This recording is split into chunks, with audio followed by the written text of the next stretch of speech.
Hello दोस्तों, welcome to study with Hussain. Thumbnail देखकर आपको पता तो चल गया होगा कि आज हम किस टॉपिक पर बात करने वाले हैं। जी हाँ, आज हम बात करने वाले हैं वेजाइनल या इसको योनि कैंसर कह लीजिए। आज हम योनि कैंसर या वेजाइनल कैंसर के बारे में बात करने वाले हैं। ये कुछ वर्ड ऐसे वर्ड होते हैं, ये ऐसे वर्ड हैं जिस पर लोग खुलकर बात करना पसंद नहीं करते, लेकिन ये बीमारी इस पार्ट में बहुत ज़्यादा गंभीर हो जाती है, तब वो डॉक्टर के पास जाते हैं, तब वो प्रॉब्लम बताते हैं। क्योंकि शुरू में ऐसे सिम्टम देखने को मिलते हैं जिसकी वजह से वो डॉक्टर से कहते हुए भी शर्माते हैं। तो उनके मन में बहुत सारे सवाल होते हैं कि कैसे होता है, क्या होता है।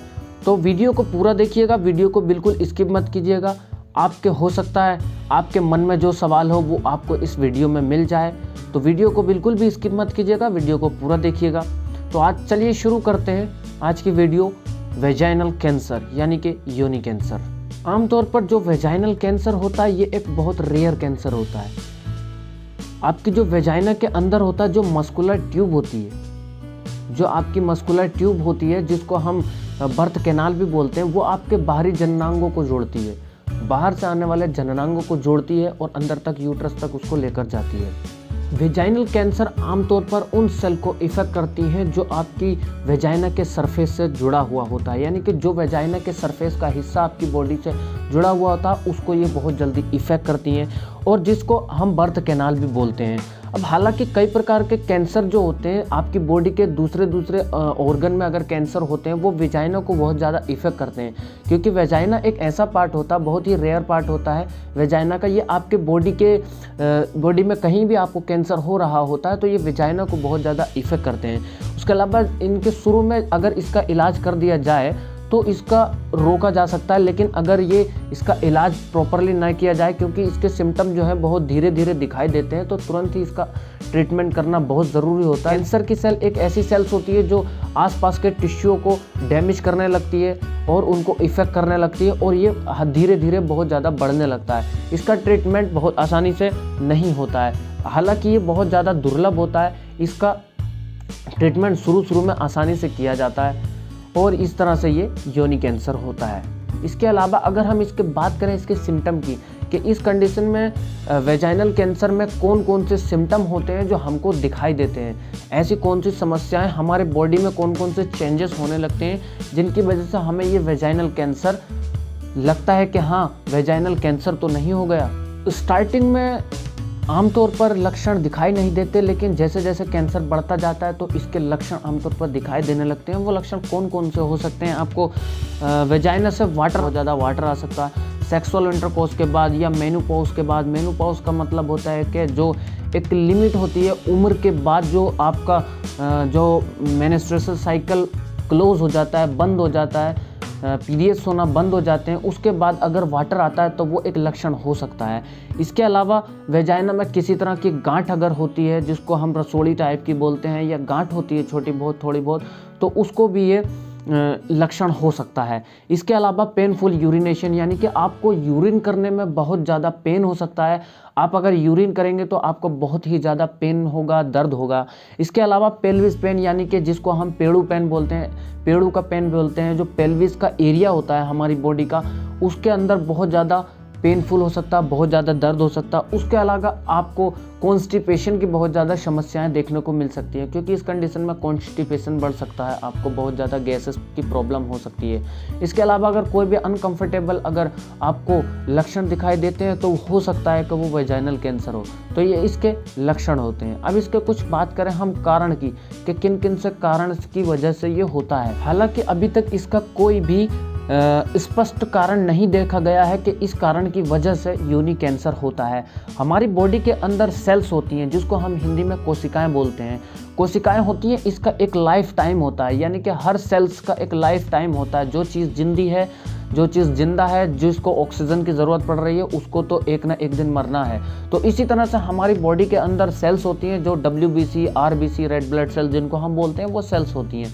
तो उसके बाद क्या होता है कि उनका एवरेज टाइम होता है, वो एवरेज टाइम होने के बाद मर जाती हैं। लेकिन कैंसर सेल में ऐसा नहीं होता। कैंसर सेल जो होती हैं वो अपने अगर कैंसर सेल बढ़ने लगती है तो उसके चारों तरफ को, अपने चारों तरफ का जो एरिया होता है उसको वो उसके एरिया के टिश्यू पर अटैक करने लगती हैं, जिसकी वजह से वो बहुत ज़्यादा फैलने लगती हैं और उनकी डेथ नहीं होती, वो अपने चारों तरफ के टिश्यू को डैमेज करने लगती हैं, जो एक गंभीर कैंसर का रूप ले लेता है, जिसकी वजह से गांठ भी हो जाती है। तो ये कारण होता है, इसका कोई स्पष्ट कारण नहीं है। अब इसके बात करें हम टाइप की, किस किस टाइप का ये वेजाइनल कैंसर होता है। यहाँ पर डिफरेंट टाइप के वेजाइनल कैंसर होते हैं। यहाँ पर कुछ कैंसर हैं जैसे कि वेजाइनल स्क्वैमस सेल कार्सिनोमा एक टाइप का कैंसर होता है।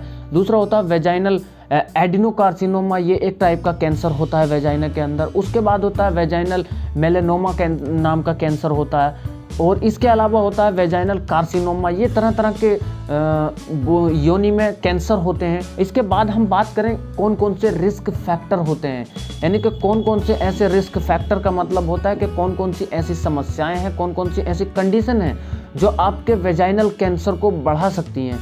तो यहाँ पर सबसे पहला है इंक्रीज एज। ज़्यादातर वेजाइनल कैंसर ज़्यादा उम्र वाली, यानी कि 60 से पार उम्र वाली, 60 से उम्र जिनकी 60 ईयर से ज़्यादा जिनकी उम्र हो जाती है, उनके अंदर वेजाइनल कैंसर ज़्यादा देखने को मिलता है। क्योंकि एज के दौरान हमारी इम्यूनिटी जो होती है वो बहुत ज़्यादा वीक हो जाती है, जिसकी वजह से वो हमारी बॉडी के अंदर हो रहे किसी भी तरह के इन्फेक्शन को, किसी तरह के अनकंफर्टेबल फिटनेस को वो देख नहीं पाता, जिसकी वजह से वो कैंसर बहुत ज़्यादा बढ़ जाता है। उसके अलावा होता है मेडिकेशन। कुछ महिलाएं ऐसी होती हैं जो बच्चा पैदा ना करने के लिए मेडिकेशन का इस्तेमाल करती हैं।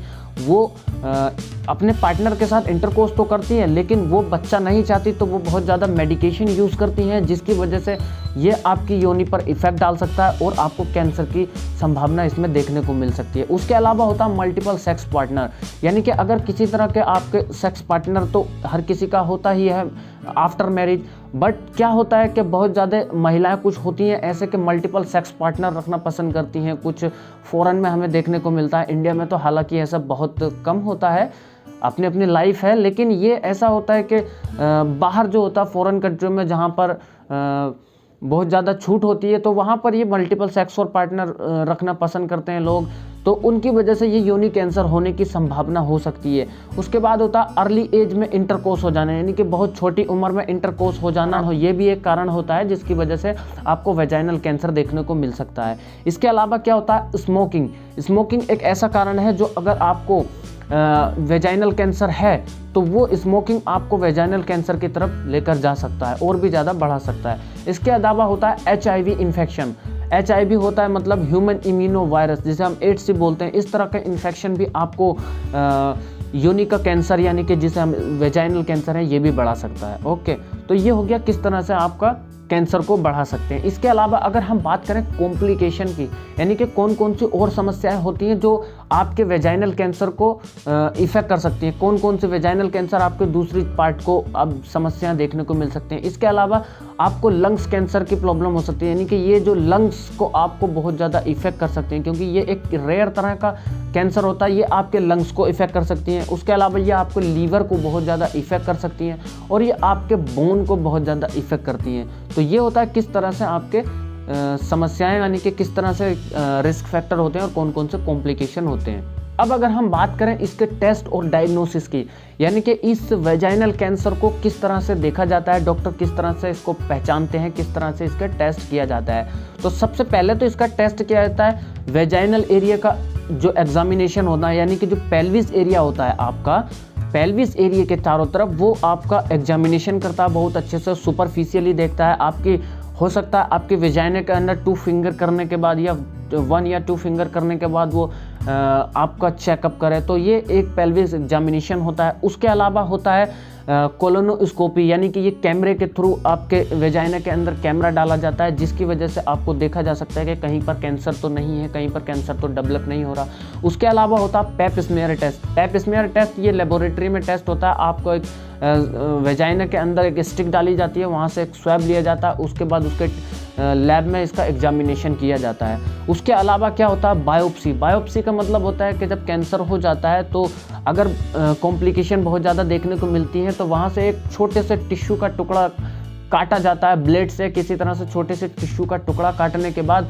उसको लेबोरेटरी में एग्जामिनेशन के लिए भेजा जाता है, जिसको हम बायोप्सी बोलते हैं। इसके अलावा क्या होता है, इमेजिंग टेस्ट भी इसके लिए किए जाते हैं, जिसमें एक्सरे होता है, MRI होता है, सीटी स्कैन होता है, तो ये इमेजिंग टेस्ट भी इसके लिए किए जाते हैं। तो ये होता है किस तरह से इसका डायग्नोसिस और टेस्ट किया जाता है। अब अगर हम इसके ट्रीटमेंट की बात करें, किस तरह से इसका ट्रीटमेंट किया जाता है, तो क्या होता है, वेजाइनल कैंसर का जो ट्रीटमेंट होता है वो स्टेज बाय स्टेज होता है, क्योंकि ये स्टेज बाय स्टेज डेवलप होता है। वेजाइना का cancer stage by stage develop होता है, इसकी वजह से ये स्टेज बाय स्टेज भी इसका ट्रीटमेंट किया जाता है। इसमें आपको सर्जरी करानी पड़ सकती है। सर्जरी में आपको जिस पार्ट पे अगर आपको कैंसर हो गया है तो उस कैंसर को आपको वहाँ से काटा जा सकता है, उस कैंसर की जो गांठ होती है वहाँ से उसको रिमूव किया जा सकता है। इसके अलावा आपको वेजाइनेक्टोमी की जा सकती है, यानी कि अगर बहुत ज़्यादा कैंसर बढ़ गया है तो आपके वेजाइना को, आपके जो आपकी योनि होती है, यूट्रस, वेजाइना, ओवरीज, इसको पूरा बाहर निकाल दिया जाता है। वेजाइनेक्टोमी करने के बाद इसको पूरा बाहर निकाल दिया जाता है अगर बहुत ज़्यादा कैंसर हो गया होता है। और इसके अलावा पेल्विस एरिया में अगर बहुत ज़्यादा एरिया में फैल गया होता है, पेल्विस एरिया में बहुत ज़्यादा कैंसर फैल जाता है, तो इसके अलावा आपको डॉक्टर और भी अदर ऑर्गन होते हैं वहाँ के आसपास जो आपको निकालने को कह सकता है, जैसे कि ब्लैडर हो गया, ओवरीज हो गई, पूरी ओवरीज बाहर निकाल देगा वो आपकी। और उसके अलावा जो आपका यूट्रस होता है वो पूरा तरह से निकाल देगा। उसके अलावा जो आपका रेक्टम एरिया होता है, इसमें जो आपका लास्ट रेक्टम एरिया होता है उसको भी वो पूरी तरह से निकाल सकता है। तो इस तरह से इसका सर्जरी इसकी की जाती है कि किस तरह से अगर कैंसर है तो इसकी सर्जरी की जाती है। अगर सर्जरी ना की गई तो इसके अलावा आपको रेडिएशन की वजह से हो सकता है। रेडिएशन ऐसी किरण होती है जो आपकी बाहर से मशीनों के थ्रू बम्बार्डी की जाती है, जो आपको एक्सटर्नल और इंटरनल रेडिएशन थेरेपी दी जाती है। इसकी वजह से ये आपके किरणें जो होती हैं एक रेस टाइप की किरणें होती है, जैसे कि लाइट टाइप का होता है, उसमें से आपको एक्सटर्नल और इंटरनल ये आपको दी जाती है, जिसकी वजह से ये आपके कैंसर की जो सेल्स होती हैं उसको धीरे धीरे करके वो डैमेज करने लगती है और आपके उस एरिया को क्लीन कर देती है। तो ये किस तरह से आपको ज़्यादातर इसमें जो होता है सर्जरी ही की जाती है ज़्यादातर इन कैंसर के अंदर, क्योंकि ये बहुत रेयर कंडीशन होती है, बहुत रेयर कैंसर होता है। ओके, तो आज की वीडियो में इतना ही। वीडियो कैसा लगा कमेंट करके ज़रूर बताइएगा। जो भी आपके सवाल इस रिलेटेड हो आप पूछ सकते हैं, और आपको वीडियो कैसा लगा कमेंट करके ज़रूर बताएं। आपके जो भी सवाल थे आपको इसमें मिल गए, और नहीं अगर आपको सवाल कोई और भी हो तो आप मुझसे कमेंट्स करके पूछ सकते हैं। और अभी तक अगर आप हमारे चैनल पर नए हैं तो चैनल को सब्सक्राइब ज़रूर कीजिएगा और इस वीडियो को शेयर ज़रूर कीजिएगा। मिलते हैं अगली वीडियो में। Thank you for watching.